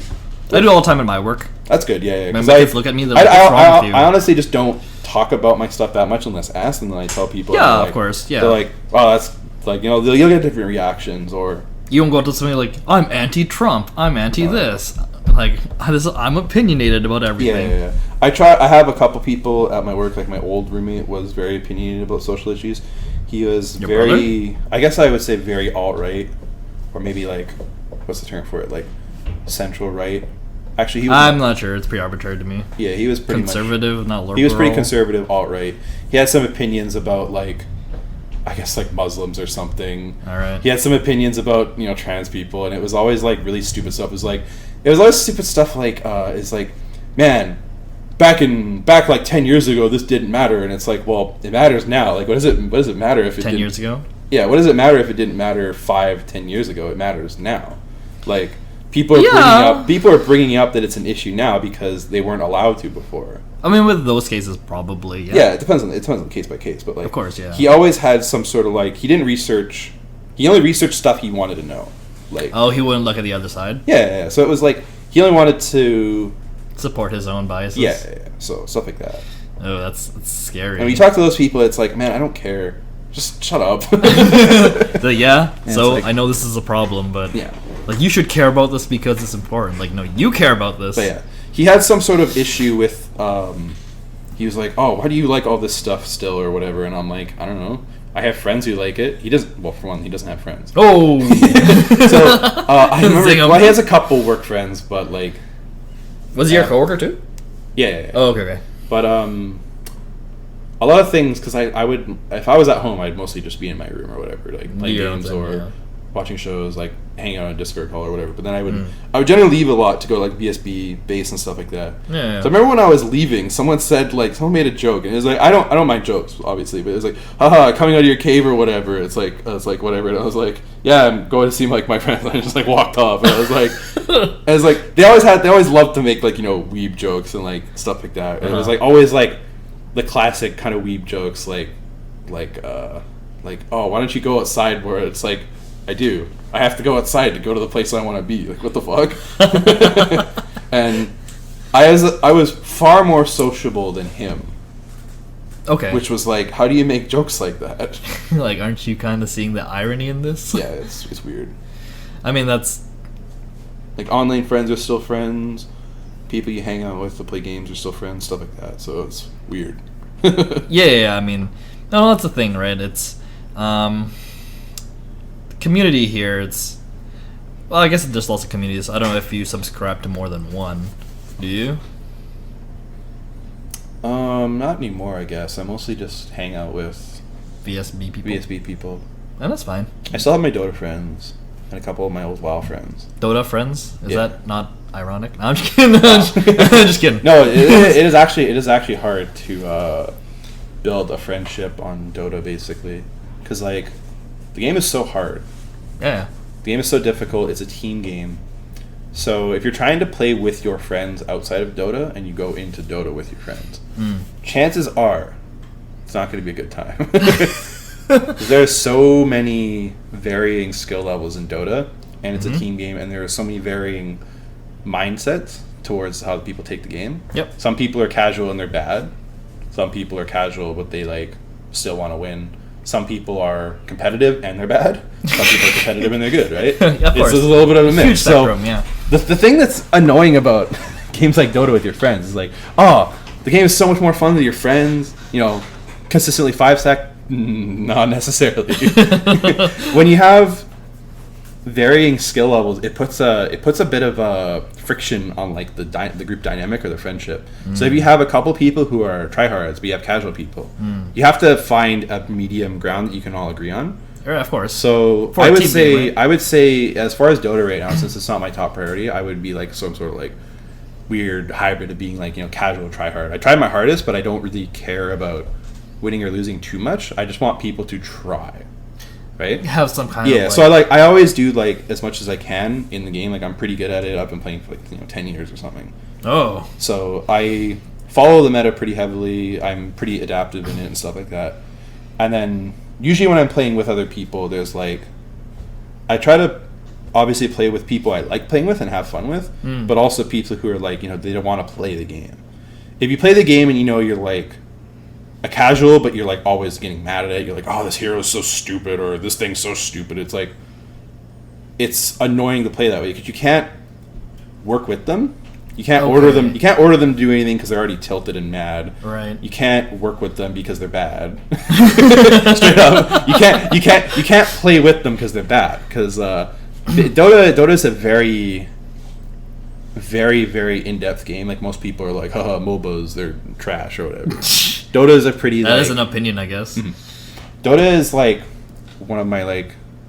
If I could give my opinion on like esports skill caps and stuff like that, it's probably like top 3. Based off of how much knowledge is required to do well at the game. What is your top 3? I would say like Dota, fighting games, and I guess FPS and RTS. See, I put RTS at the top, personally. I think RTS is in my top 3 of like, you know, competitive skill cap games, but I think RTS is a little bit overhyped in the regard of being the skill cap. Yeah. Because I think a lot of people look at the stuff like, oh, you're controlling so many units, and it is hard. It is hard. Don't get me wrong, but a lot of it they don't see the tunnel vision on that, and then when they look at other games, like let's say like Dota, oh, you're only playing one hero. Fighting games, you're only playing one thing. You're spamming combos. You're just doing your same combo and everything like that. People aren't looking past the surface. They're looking at the surface. They're looking at their own narrow interpretation of it, and not looking at the other things that make the game much better. Yeah. Because like I personally am very bad at FPS. So I always put FPS a little higher based on the fact that like I suck at it. But I can see certain things like that are very skill intensive or high skill cap about it, and I can see the things that people agree that aren't so skill intensive. But like I guess like at some point in FPS games, you get to the point where like it's more about like map memorization. There's a lot of like meta stuff like that. Like in Counter-Strike, people are always like, "Oh, Counter-Strike's whack," because like it's just knowing the map. Buying. I think it's op the sniper. Knowing the map, buying an op, and you'll see like extremely high level snipe like play in Counter-Strike, and they're just like they're shooting this little like part of the wall or like part of the gap in the wall at a certain time of spawn because like someone is probably going to run by there. Oh, it's just like a quick. It's just a knowledge check. But, with Dota has it's kind of like when you think of like RPG stats or like stuff like that, of course, where you have a little bit of everything. That's how I usually judge games. Is like what's their like a reviewing scale. Like what's the knowledge intensive thing for this game? What's the mechanical skill? What's the teamwork aspect of it? Because so it's not just like a scale from 0 to 10. Yeah. I try to think of it like that. So different dimensions to it. Yeah. So for like there's like a bunch of stuff like that. I would say there's like about 5 or 6 things that are required. It's like how much knowledge do you need to be good at the game? I would say Dota is up there like 10. 9, 10 because there's over 100 heroes. Man. There's over 100 heroes. All heroes work in a very unique, interesting kind of fashion. No hero is really the same, and they all have like I would put when I try and explain Dota to like people who understand fighting games, Dota is like the BlazBlue or Guilty Gear of it, where every character is so unique that they're like so annoying to play against if you don't know how to play against them. Because like, have you played like League of Legends or Dota, anything like that? Oh, well, of course. Okay, so you understand like basic. I play Heroes of the Storm all the time, man. Okay, yeah. So Dota is very famous for having very fucked up stuff in that game. Let me tell you, silences, stuff like that. There's a hero. His ultimate is a 15-second silence. Yeah. Think about it. Yeah. Think about it. You can't do anything. Can't do anything for 15 whole seconds. But he's balanced in the sense that his other moves are semi-impactful. But literally, his only job is to disable a hero for the entire fight. But when you think about it, it's kind of funny. For a while, that hero was not good in the meta because he was countered by dying. Because in Dota, you can buy back. Yeah. So it would be like you would doom someone, and then they buy back, and you'd be like, "Wow, I'm useless," and he bought back. This sucks. So there's always a lot of like really fucked up stuff in Dota that sort of has a hard counter or a counterplay, and that's like the interesting part about the game to me is that there is so much counterplay in teamwork and individual hero skill and stuff like that. So it's pretty up there for knowledge. I think StarCraft is up there in knowledge. Most fighting games are up there in knowledge. Like BlazBlue, Uni, they're like a very high knowledge check game. It is. And pretty much even like the smaller ones, like the ones that seem easier on the surface, they're also knowledge heavy. Excuse me. And then there's like no matchups, yeah. Yeah, and then there's like technical aspect. Like what is your technical requirements to play the game? Like fighting games, there's a lot of technical inputs, a lot of combos, execution. So certain characters obviously inflate that, like Ragnar, probably a 2. Izanami, Izuyoi, hard characters, 9. But stuff 10. like Johnny. Yeah. Have you seen like Stan Stash, Treasure Hunter? Of course. Yeah. That's so hard. Yeah, but certain characters that are strong, they're a little bit little offset by how strong they are. So like they might be hard, but if they're so strong, sometimes you mean like hard. They're like balanced by their like some kind of. Well, sometimes a hard character like Izanami. Yeah. You can, even though they're like super technical and their skill cap is high, they're so strong that like you can kind of be not so good at them that they'll still do pretty well. Like Bardock. Yeah, exactly. So there's favorite. And Dota has a pretty high technical requirement for certain things, even though it's like it's in layman's like an RTS game where you're only playing one unit. Yeah. But the way you have to view that is like in RTS games you're microing a lot of units, but sometimes a lot of your units are just maybe fodder. It might not be as important if you lose one of your units rather than your entire hero, obviously. Of course, yeah. It impacts the entire game. But then there's certain little things which I find really cool about Dota. Is it's kind of like a fighting game or an RTS or like some sort. It has a bunch of high skill cap things that are like look very easy to do in surface, but they make the game more interesting. Like there's like certain things like the one everyone knows is like creep denying. Yeah, you can like kill your own creeps and they're low health. But there's also little things like you can't do this in League, but you can when you right click a hero to go and attack them, you draw aggro from the creeps. So basically in Dota, the positioning of your lane relative to where it is very important, because like if you want your lane, when you're farming a lane, you want it to be as close to your tower outside of vision for them, because it's like it's a positional advantage, right? Okay, yeah. So what you can do, because like melee heroes kind of get shafted by range heroes, because obviously range heroes can hit them. Yeah, they can shoot. They want to run in there. They have to get hit by creeps. You can also do this with range heroes, obviously, but like what you do is you go to right click a hero and you run back, and then you pull the creeps back, and they chase you for a little bit, and then they stop. So basically, you're shifting the lane back to you. Okay. So there's a bit of like it's a bit of a skill cap in there, because you want to pull back the creeps, but obviously at high level they want to do the same thing. So you want to pull back the wave to shift the influence of like how far the wave is going to push. I did not even know that. Yeah. So it's little things like that. It's little things that like make the game really interesting, and then other little things like mana management, trading, like hitting people and getting hit, trading your regen, stuff like that, because you want to survive in your lane as long as possible, get as much last hits as you can. And in Dota, the range creeps are worth more than the melee creeps. Okay. For gold and experience. So it's very important not to have that denied, and very important to have your last hit on it. Mm-hmm. So generally, of course, you want your like 80 carry or your core to get the CS possible. But for the range creep, it's kind of like you want to secure it as fast as possible. So if your core does not have a reliable nuke to secure the thing, so you lose your like spells on it. Yeah. Your support can also help that. So like either your support will like disable them or go to harass them, or maybe even take the creep themselves, because it's better. The experience is worth more, because you'll start falling behind if you don't have the range creeps secured, basically. Yep. And then there's other little things like if you kill a neutral camp, like the neutral camps in League, they die and they respawn at a certain time or something, right? I think so. Yeah. We have a timer. In Dota, they always spawn at the 1 minute timer. But a little trick you can do is if you pull the creeps out of their spawn box, and then it hits the next minute timer, the spawn box will act as if there's no camp there, and it'll respawn, so you'll have a double camp. Oh, okay, yeah. So a lot of supports will stack. I think I've seen that, yeah. Yeah, you'll pull the creep out, stack, and then you get a stack there. And then someone comes by and they clear it later, and they just basically, get a double camp. Yeah, a lot of experience, value, a lot of gold. Yeah. So that's a very, like, pretty decently important tactic to do in the games, because Dota is also all about efficiency, right? Mm-hmm.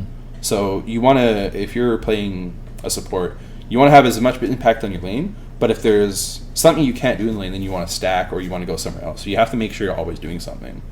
As opposed to just kind of like wandering the jungle. Yeah, just wandering, like going to a lane or pushing a tower. Like, it's not as bare bones as that. That was one of my things I wrote down just for like Steve. It's like Dota versus League of Legends, because I know. I have some opinions on that, but I am also. I think that's an entire episode right there. In short terms, I'm not as well versed as I am in League anymore, so my opinions are probably a little outdated, but it's probably still quite relatively the same. But most people view League as like the easier game. Before, I didn't like League before, like years and years ago, because they had like, I don't know if the balancing team has changed or like the dev team has changed, but they were very, very adamant on removing anything interesting in their game because it seemed as unfun or unfair. According to the community. Yeah. There was an interesting thing I read back in a professional game, which is kind of weird that this would be taken out. That this would be penalized in a professional game. But some team came with some like out of the box strategy, which was using 3 heroes per lane. It's a pretty common tactic in Dota because it's balanced around that. A 3 on 2, right? Yeah, but because League did not have the experience gain was not shifted around that, so it was unfair because the other team didn't know how to handle it. Yeah. But in my opinion, they're still the better team because they're using a strategy that's untried. Yeah, it's untried. It's interesting. It's fun. So they got taken out of the tournament because they were using unconventional. You mean like they were like banned? Yeah, this happened like 5 or 6 years ago. I think it was Moss 5. Okay. They were basically taken out of the tournament because they were using out of the meta or like things that people didn't know how to deal with, and it's like, to me, no, that makes no sense. That makes no sense. Yeah. Like Dota has like so many intricate strats you can do, and a lot of them. There was like a professional game where people did a level 1 boss kill, like the Roshan kill. Yep. They all they bought the Smoke of the Sea. They bought TPs. They all TP'd there. They did it as fast as possible. And they got the level 1 Roshan. If that happened in League, it'd be like, oh, this is exploited.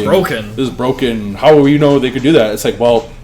Is that really happened though? They got banned because so that, there's a thing. So a lot of stuff like that in League gets taken out in favor of enforcing their meta 2 top, 1 mid, 1 bot meta or whatever, and all this other meta. But how do you justify that though? Using an unconventional strategy when a game. Yeah, that's the thing. Is it doesn't let you think outside of the box as much as Dota. Whereas well, I mean it does, but they don't like that. Exactly. Yeah. So the thing I said about how Dota and League is League's meta is dictated by the devs. They balance the game how they want. Dota, it's still obviously balanced by the devs, but the devs sort of let the players develop the meta, and then they nerf and buff accordingly to what the players are sort of playing. Obviously, there's things that are too powerful that gets nerfed, but they don't outright destroy a strategy unless it's sort of ruining the idea of the game. And this is a topic of conversation that always comes up, and I talked about it with Conan too. It's we were talking about Magic Gathering, right? Yeah. It's not really easy to balance cards because they're cards. Yeah. You tape a word over it, but it's the idea. Well, you usually balance cards with bans. Yeah. And reprinted a new version that's not as strong, a power down. But I didn't know they do that for Magic. No, this happens all the time. Oh, because Yu-Gi-Oh doesn't rebalance their cards. No, they just ban stuff. I think, but Magic would be here's a. Was it a demonic tutor 1-on-1? No, he's not okay. Yeah, but it'd be What's up? Demonic tutor is a 1. Is it 2 CMC? Yeah, 2 CMC. What's the better version of it? One. That is the better version. No, isn't there a 1 CMC tutor? There are. That's diabolic, but demonic. It's not you don't just get the card to your hand. Oh. Or it's some of the cost or something. Oh, okay. There are other tutors, but they're not just straight up. But there's stuff like Diabolic Tutor versus Demonic Tutor, right? Yeah. Demonic Tutor is clearly superior, right? Yeah, pretty much. Yeah, but so there's the idea of you would print new cards that are just not as good as the old one, right? Mm-hmm. That's one way. I bet you banned the old one. But the conversation was do you think it's important to balance things for fun or for balance?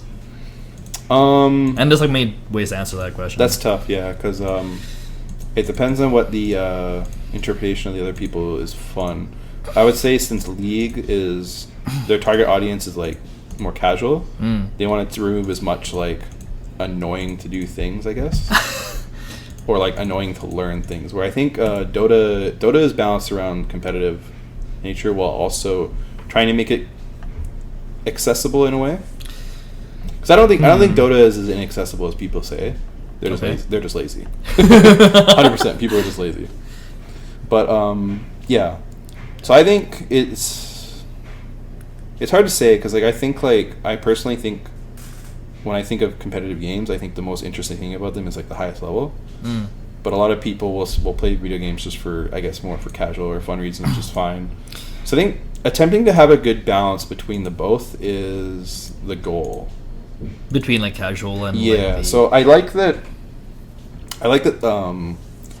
some new fighting games are trying to appeal to both, but I think some games are appealing to it in the wrong way. What do you mean?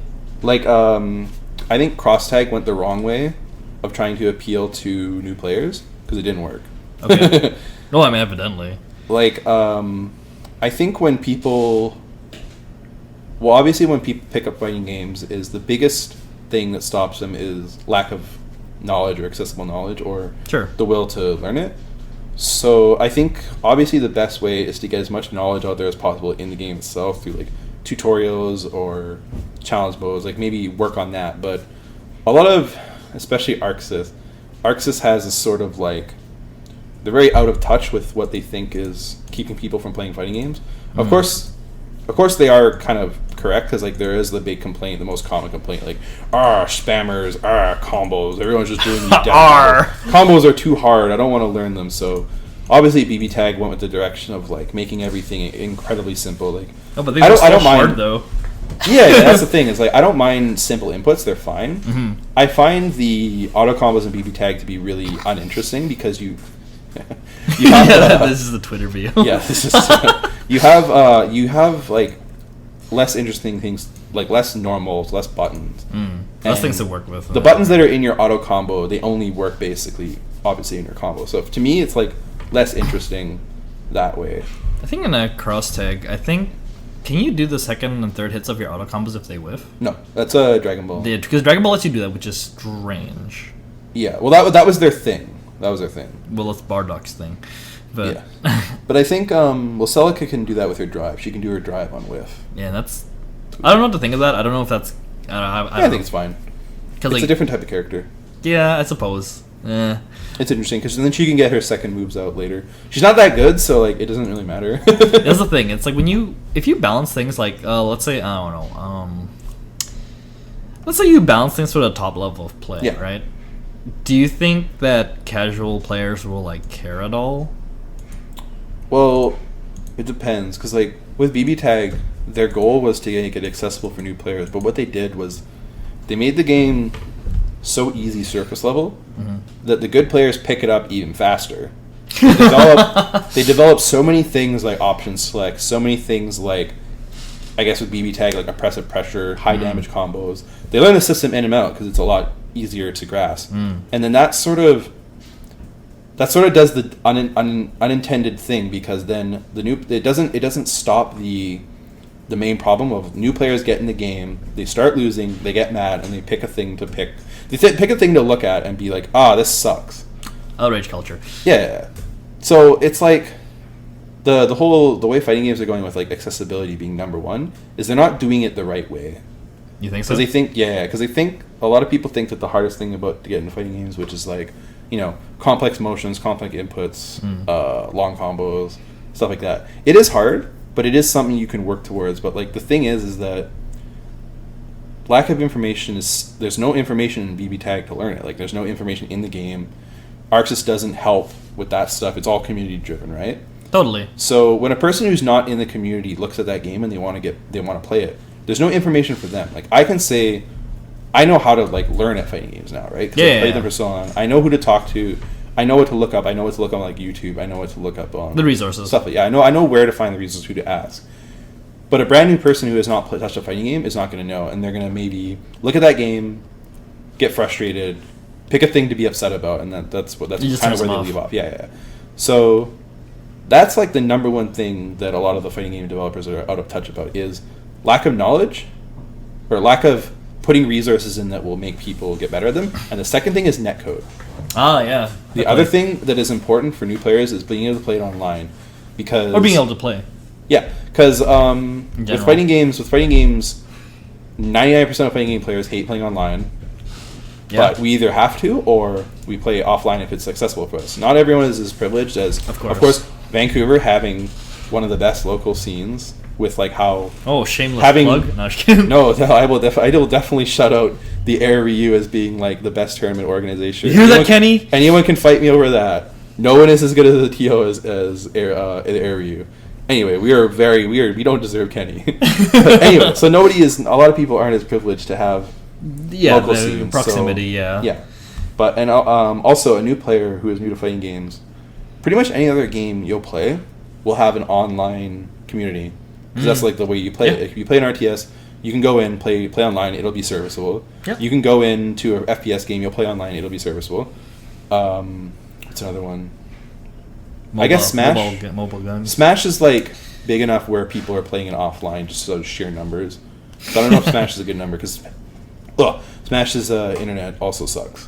Yeah, but it's on Wi-Fi. And then the other ones I would say would be like MMOs, MOBAs, heavily online. Well, obviously because MMOs have online in the title. Yeah. So because developers are so out of touch with like their netcode and stuff like that, and how bad most of them are. They're never going to be able to get people into them, get a lot of new players into them based off of that, because a lot of people will jump into the online and get sort of a bad impression from the streets. Yeah. And if netplay was better, there'd be more people playing online for certain games. Like a lot of anime games are dead after the first month online because nobody wants to play online.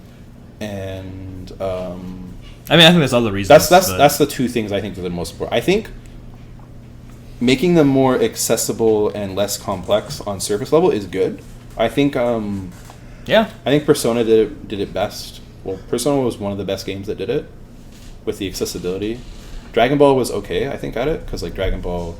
Dragon Ball is Dragon Ball for one thing. Simple motions for Assist Fighter. It was, I would say, on accessibility scale, it was fine. But the other problem is that I think people didn't stick with the game because probably lack of knowledge or lack of certain stuff. It's a hard game. Oh yeah, exactly, yeah. Pretty much any fighting game at high level is going to be hard. And that's the thing, I think, the way it should be. Yeah. Like, I think the skill ceiling should always be high. Like, yeah, of course. I mean, I do like cross-tag because of, it is, like, yeah, it is simple motions, yes. But it's also, I think there's a high skill ceiling on it. Yeah, it's a different kind of high skill ceiling. It definitely is a different one. But like, for example, like in Dragon Ball, there's a basic Goku combo that's just one button. Oh yeah. The LLL, right? But it's still hard. Yeah. Like, how does this happen? Oh yeah, of course, yeah. Like, so I was arguing like, because with those games, they're accessible on the surface, but like at high level, knowledge is what like carries people. In terms of when you're fighting, yeah, it's always because like in terms of like fighting games, especially, there's like matchup knowledge is like super. Because like in cross tag, right? there's still fundamental knowledge of like certain fighting games of when to do stuff, but like a lot of cross tag comes down to good knowledge in certain situations, like knowing the very esoteric, yeah. Yeah, knowing the counters for a certain setup. If you haven't seen a setup and you don't know what to do about it, you're just gonna get hit by it. Or if you haven't seen a certain situation and you haven't labbed it, you're just gonna get hit by it. But if people don't know how to do that stuff, like how to lab certain stuff, how to learn stuff, yeah, it's so much harder for them to get up to that level or be motivated for that level.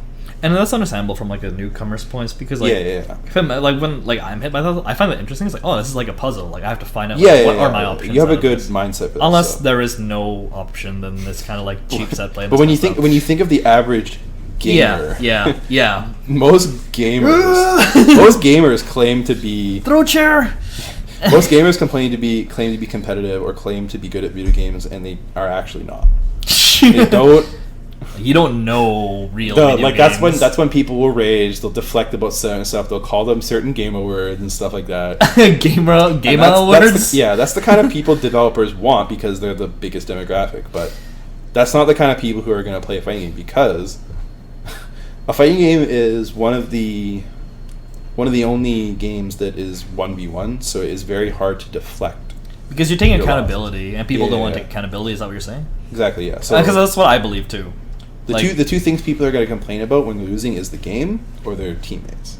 And if it's not a team game, all they can complain about is the game. They're never going to complain about themselves, or like never going to accept fault for themselves. And I think that's the thing with like fighting gamers is like, I think a lot of fighting games do take accountability. That's that's why you're here. That's how you get better. Exactly. Like you have like of course there's nothing wrong with complaining about a certain thing in the game.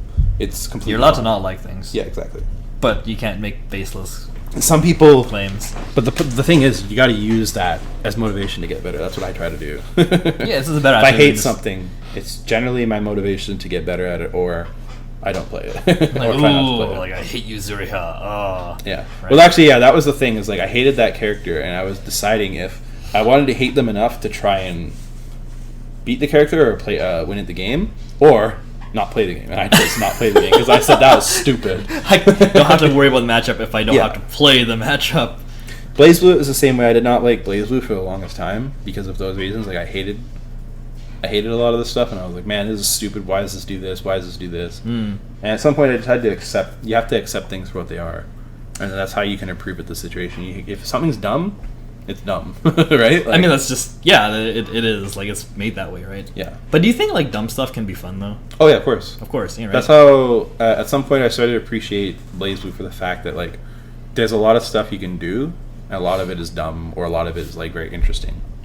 Yeah, exactly. And I agree. More often than not in BlazBlue, like 90% of the time, 99% of the time, the better player will always win, regardless of like character strength, tier, stuff like that. Unless it's like a really bad matchup, or like maybe like a huge tier difference. But in that case, you should probably be playing a stronger character anyway if you're like intending to win. If it's it depends on what your goals are, right? Yeah.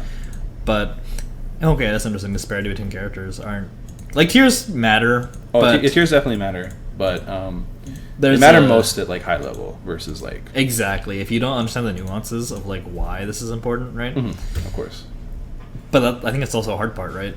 So like that's the thing. Like it's a hard thing to balance because a lot of people will want to play what they think is fun, but maybe maybe the thing you think is fun is not good. Like Spider-Man, my favorite character, but he's why are you not good in anything? Yeah, I definitely played a bottom 2 character when I was trying to learn Persona, and that was Yukiko. Yeah, it was tough because it's tough because when you're trying to get better and you're very new, not good, it's very hard to tell. It's very hard to tell when it is your mistake or the character's mistake, and that was kind of the pitfall I was stuck in. Was am I losing because my character sucks, or am I losing because I suck? It was obviously both, but like it's when you're learning, it's really hard to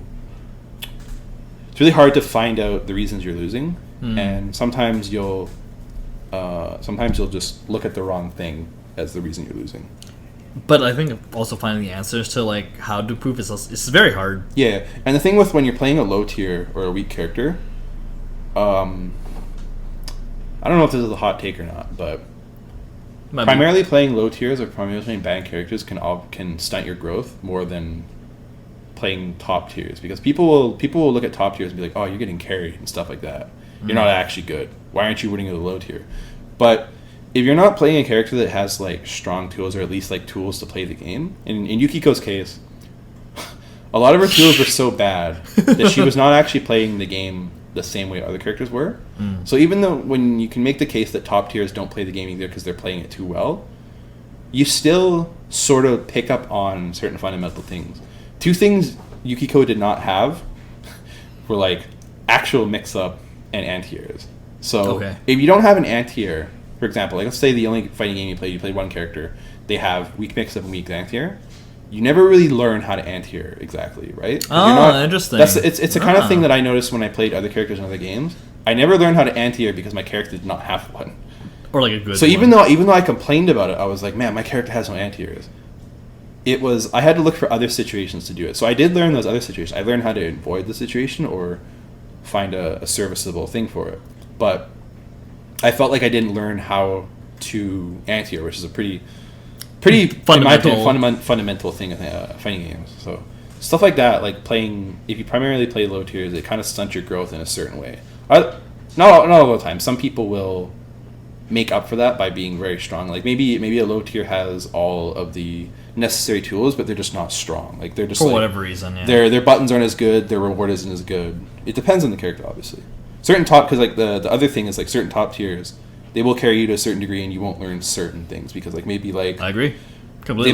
They might be so strong in one area, like maybe their mix up, that it doesn't matter how bad you are in neutral. It doesn't matter how bad you are. The character will just do it as long as you hit it once, and as long as you get your knockdown, you may win. So as long as you're Bardock or 9, yeah, you can carry yourself. 9 is. I don't think 9 carries. 1.09. Not even. Well, not even. I feel it. I think. Well, like when you get hit by 9, it's always a knowledge. It's more often than not a knowledge check. But that's the thing. It's like I feel like she's definitely stealing games from me. But at the same time, the better player will always win. Yeah, and like especially BlazBlue. Exactly. Like I've never like lost to someone that I shouldn't have. Yeah, it's just kind of a weird way of putting it. I used to think 9 was maybe more messed up, but now I think she's the most like manageable top tier. I think manageable messed upness. Yeah, Izanami, Izayoi. I don't. Well, my hot take is I don't think Izayoi is that annoying to fight. I would prefer to fight Izayoi than Izanami. Carl. Oh yeah, Carl. Yeah. Carl, Izanami. Rachel. About the same. Rachel's annoying, but Rachel's also kind of fun to fight. I don't mind fighting zoners. It's kind of fun to get past their stuff. And that's part of the thing. It's the only thing I don't like about Rachel is her mix-up's too good for the type of character she is, which is just top tier things. I guess that's the thing in fighting games that like it kind of detracts. Like if you're like there's a lot of oppressive stuff, right? Like obviously like. Are you letting the other person play? And some people enjoy that. Oh yeah, of course. Like light. Yeah. I enjoy it. I like playing Guile. I like messed up things, like one-player games. But do you think that's scary for people to jump into? Like, oh yeah, of course. Well, because a lot of people when they jump in, they'll just be getting slaughtered. They'll just be getting slaughtered, and people have two reactions to that. They either don't mind it or they really don't like it. Of course. From what I've seen. So a lot of people will think it's really fun to play the game, or they'll think it's like really cool to get better at it. And a lot of the people will just get like frustrated or confused. That's why they're losing. And that happens, right? It's like, I don't know if it's good or bad, but yeah, because I guess now that I'm involved in the scene pretty heavily and I see new people, you see all kinds of mindsets and people when they're new, and you see people who get sort of frustrated, and it's hard to not really approach them, but it's hard to like explain to them maybe why they're losing or whatever, because obviously they're frustrated. You don't want to talk to someone when they're frustrated. Yeah, you might have like the opposite outcome, but they'll be like, oh, this thing is cheap or whatever, and I was just like, or they're like, oh, I can't get out, and like I'm just thinking to myself, I'm just meeting you or something. You know, something very simple. Like it's like, oh, I hate this game. BlazBlue is so oppressive, and I'm like, dude, I'm not even doing any mix-up or anything. I'm just like hitting you. I'm just like doing a 5 a.m. meaty. Yeah, like, so relax, man. That's the thing with like certain new people is like when I play new people, I try not to be too overbearing in like my critique or opinion on their stuff, but I will answer any questions they have. Because sometimes when you're training a new person, if you're constantly telling them they can't do something, it will be more frustrating for them, or they'll feel more maybe insulted or something like that. Like say if you're playing a set with someone and you're like, you know, after the first game you're like, wow, I don't think you shouldn't have done that, or like maybe in a way that's like condescending or something. You're not wrong, but you got to let them learn on their own. You got to like, what I try to do is I try to play a couple games, unless it's someone I'm comfortable with. Yeah. If it's someone new, then I don't really say anything and I let them talk to me first. Or if it's if I played a couple games and I notice that the certain situation keeps coming up and they keep doing the same thing or they keep losing the same thing, then I'll bring it up with them like, this is how this works.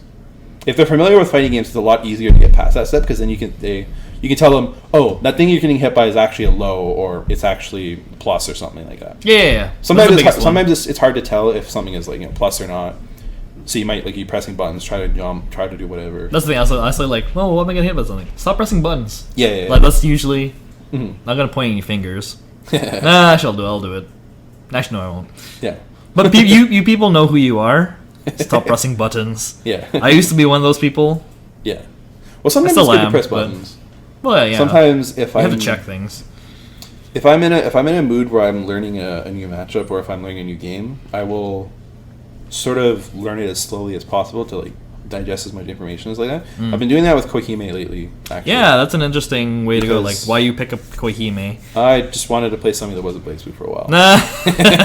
I'm getting pretty frustrated with BlazBlue. Fair enough. It's been played for so long. With Koihime, I was trying to just learn. Obviously, the game is pretty basic surface level. Yeah, of course. But when you get into it, it's like pretty difficult. Obviously, like any game. You can run and block. Yeah. That sounds weird. What? You can run and immediately block. Oh, that's like that in Uni. Dash blocking is the thing in Uni. That's so weird. Yeah. Well, it's important in Uni because that's the only way you get in on certain characters. But like in like BlazBlue and Guilty Gear and like every... Yeah, in BlazBlue you have to cancel your run with barrier. Yeah. And there is a little bit of a thing. But in Uni, the nice thing in Uni is that since you can dash with a button in Uni, the trick to doing a perfect dash block, or like a really easy dash block, is you dash with the button. So you press forward and like the button, and then you immediately hold back. Or like you press the two buttons and hold back or something like that. I don't know how I do. I just do it. But you'll get a dash and you'll already be holding back and you'll block as soon as you can. Which I think in crazy. Uni, I think in Uni you can block like whatever. I'm gonna assume you can block out of a dash immediately in Uni. I can't remember or not.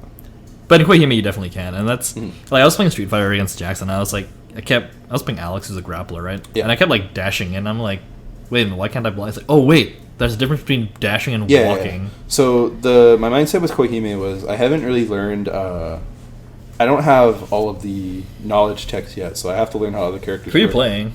I'm playing Bacho. Oh, okay. The yeah. helicopter Horse. Yeah. I hate that horse move. Looks so stupid. That's it looks bad. Stupid. Her like animation for it looks like she's like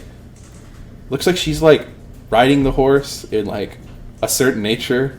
It looks so stupid. I mean, I think a lot of the sprites in that game look kind of bad to begin with. But actually, yeah, that's the funny thing about it is like sometimes an animation looks good, and then you look at another one, and you're like, ugh. Like, it's so jarring to look at. But yeah. So my hit confirms in that game are not there. So I've just been doing like very like safe-ish stuff.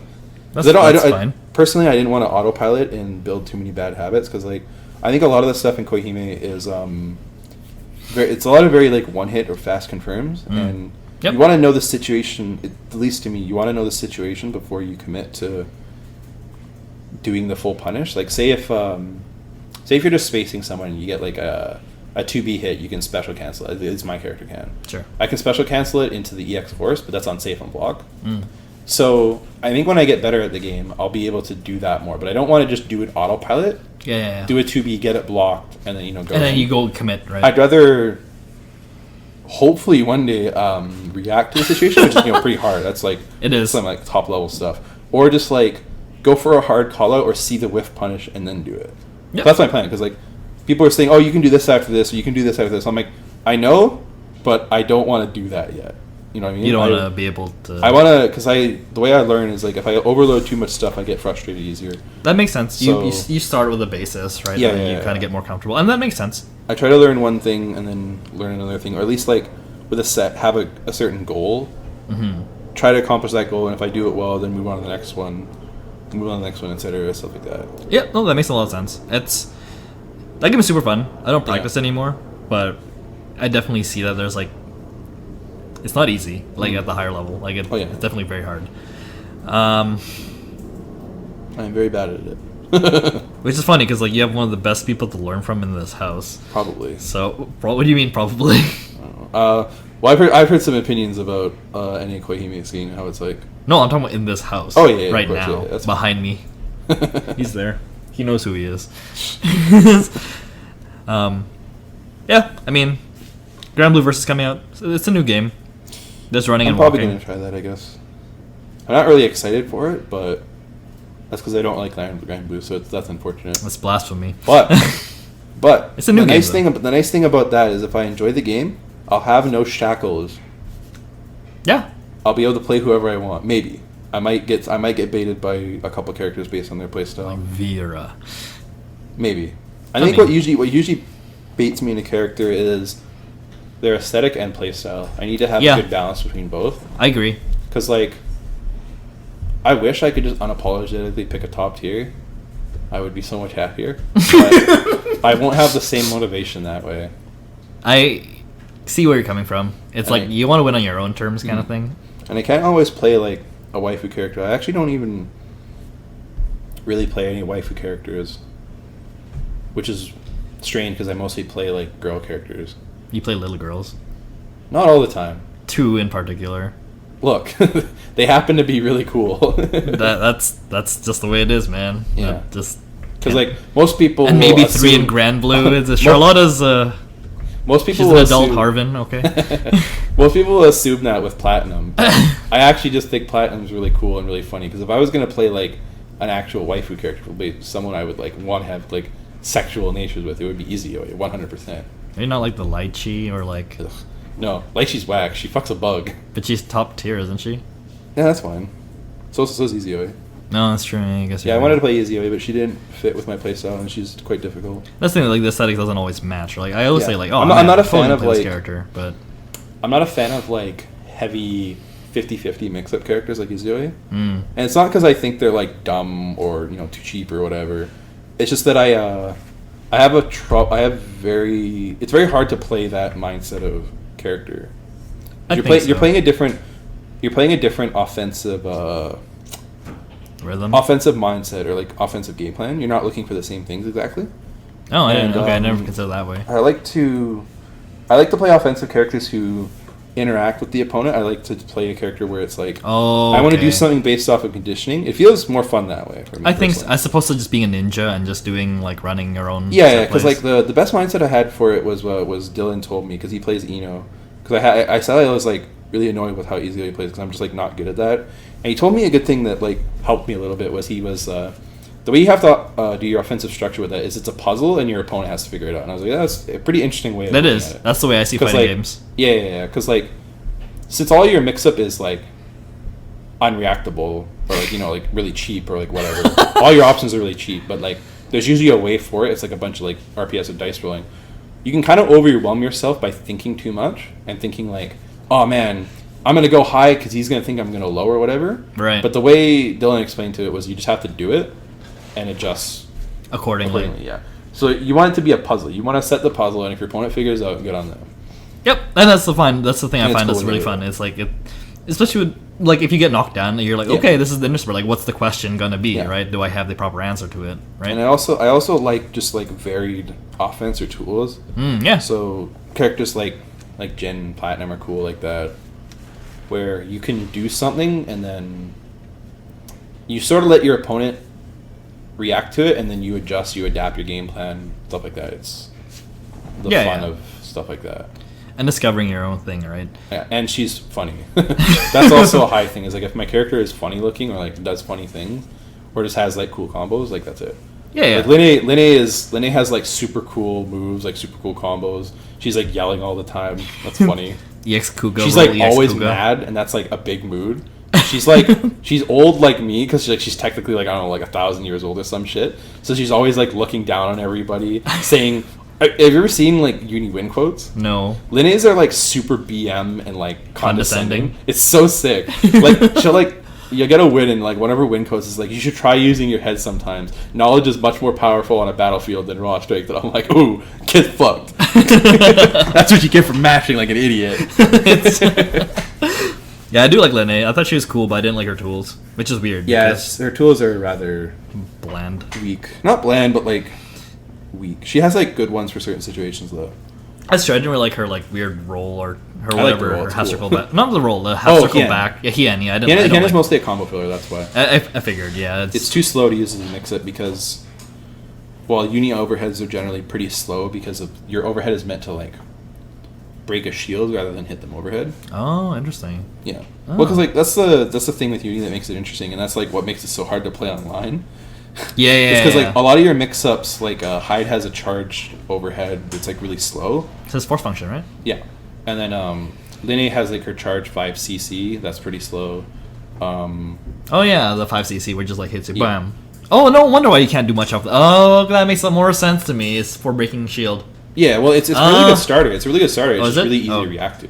Oh, okay. So where she goes like yeah, it's kind of like stabs, like kind of like weird. You have to fully charge it for it to be overhead though. Oh. And that makes it slower, obviously. But the purpose of those moves generally is not exactly to hit them overhead. It's nice to hit them overhead, but it's to make your opponent. You want your opponent will want to shield certain block strings, and the purpose of overheads like that is to punish them for low shielding. Yeah, and you would crush because if they commit to the low shield. There's like I forget how it works exactly with the certain shields. It's a little confusing because I don't remember it very well. But you can't switch your block as fast. Yeah. And obviously, if you're low shielding and you get hit with an overhead, you get grid broken. So that's like pretty huge. And that's where like certain overheads like those come into play. Oh, that's right. I didn't. Okay. Where your intent, your intent is to punish them for shielding autopilotly or like make them think about shielding, and then if they shield less. They're not getting as much grid during the cycle. It's the same thing with like throw. You want you use your throw as like a shield punishment. That's why doing a button into rebeat early is good because like you want them to not mash in that situation. So if you're gonna like do button rebeat throw, you want to break the shield or something, right? Or get them afraid of a thing. Nope, that makes a lot of sense. Okay, just winding down here because my computer's running out of battery. I feel like we should probably do a couple more episodes down the line. Okay. Because you live you live here. So, yeah, I don't mind. Yeah. I'll let you know. I mean, obviously, whenever. Before we close off, should we look for you on social media? Sure. You are what? My Twitter handle is Jive _Turkey89. Okay, is that the only safe place to find you? Yeah, my Twitch is on there, I think, and then that's pretty much it, I guess. Okay, well, I'll try to remember. Follow at your own risk. At your own risk. Beware the rage. Yeah. I mean, I'll consider putting it on my. I mean, yeah, I kind of have to put your. I don't have put to. in like the bio description. Yeah, everyone does that. Like, where can I find you, kind of thing. All right, thanks a lot, Steve, and yeah, we'll do more of these. Cool. Good stuff.